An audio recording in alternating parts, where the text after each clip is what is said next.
تخيل تصحى من النوم تلاقي موبايلك بيرن، بس الرقم اللي ظاهر هو رقمك انت.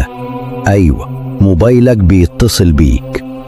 انا اتجمدت في مكاني، قلبي بيدق بسرعة، ومع ذلك رديت. لكن اللي جير من السماعة ما كانش صوتي، كان في أنفاس تقيلة ووراها صوت خشن بيقول: قوم افتح الباب، أنا واقف قدام شقتك. اتنقلت بخطوات مرتعشة ناحية الباب، فتحت العين السحرية.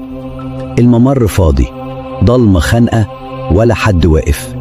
رجعت خطوة لورا والموبايل رن تاني، المرادي نفس الرقم، رقم موبايلي. ولما فتحت لقيت صوتي أنا. والله صوتي أنا بيصرخ وبيقول: ابعد ابعد دلوقتي حالا، هو وراك. ولو لحد هنا القصة شدت انتباهك، اعمل متابعة عشان تفوتكش باقي الحكايات. رفعت عيني ورايا